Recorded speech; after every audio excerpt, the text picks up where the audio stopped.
Back once again on Citrus Today. Kate Betzko joining us from the League of Women Voters here in Citrus County. One of the things that you do on a regular basis is have meetings and call special speakers in.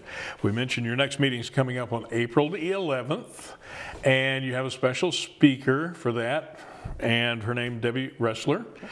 So you want to make sure to make reservations for that, come in, or be sure and mark it on your calendar for that day. Right, but one of the other things that you do is you have a legislative summit, as it's called, and that's coming up here pretty rapidly. Yes, it is.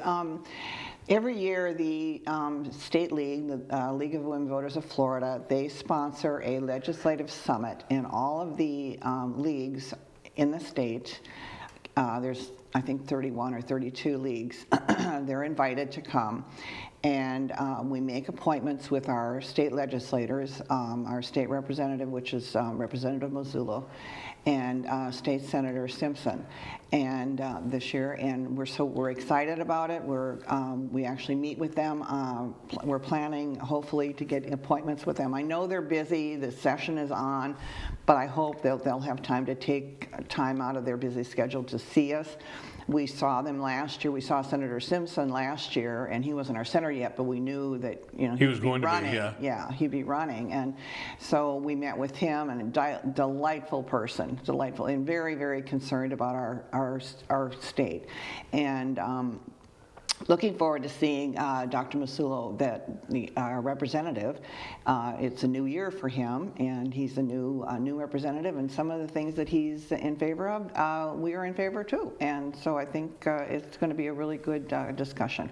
I wanted to point out that we do have a bill tracker information on our website, right? And that's on the screen here with the League of Women Voters, Citrus. Again, it's lwvcitrus.org. Right. And there's a spot there where it says Bill Tracker towards the end of the front page, and one that we are doing that we're supporting is mandatory retention of third graders based on the ELA assessment.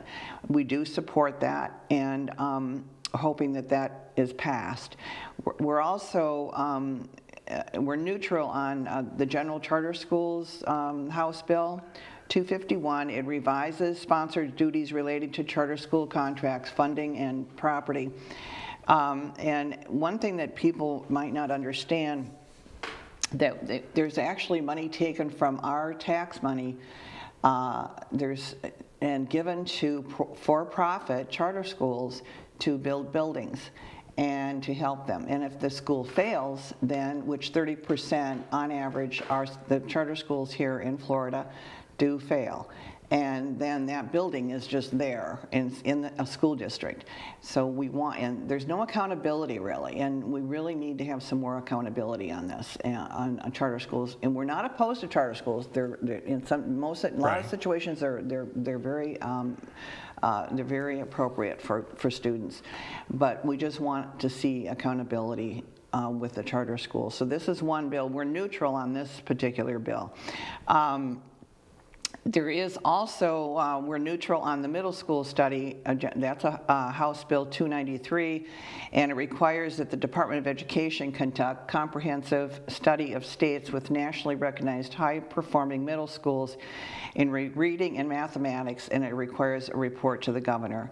So we're neutral on that one. There's also House Bill 303, general religious expression in public schools. We are opposed to that. It prohibits school districts from discriminating against students, parents, and school personnel on basis of religious viewpoints or expression, and requires a school district to adopt a limited public forum policy and deliver a disclaimer at school events, and requires the Department of Education to develop and publish model policy, and requires district school boards to adopt and implement a model policy. So that's another one. And again, we have some other, there's a whole list of bills on our website that that we're tracking. So please go on. There's several here. There's you know, a maximum class size that we're neutral on. There's charter schools that we are supporting, and it requires applicants for charter status to demonstrate that they meet certain needs that the local school district does not or is unable to meet, authorizing a charter school to share the results of innovative methods and best practices with the school district. I'm not going to read all these, of course, there's so many.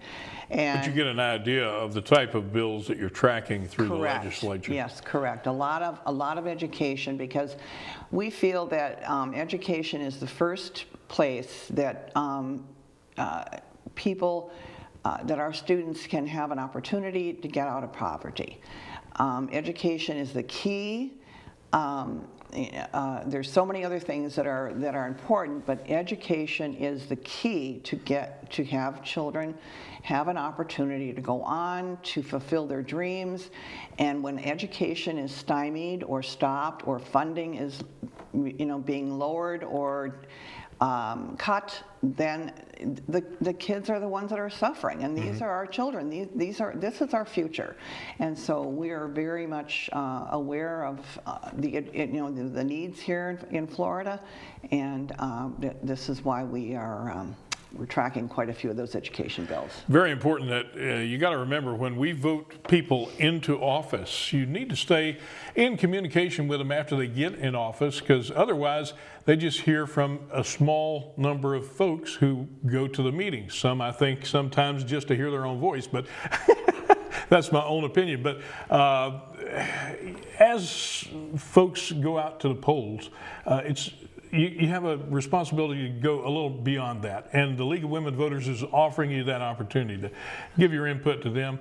They give their input to the legislators, but do it on a county level, to a city level, as well as, you know, state level. And again, we want to thank the League of Women Voters for everything that you do. Thank you. And keeping us in touch with what's going on in Tallahassee and more. Thank you. I really appreciate it. Kate, thank you for joining us. And thank you folks also for joining us out there for another edition of Citrus Today.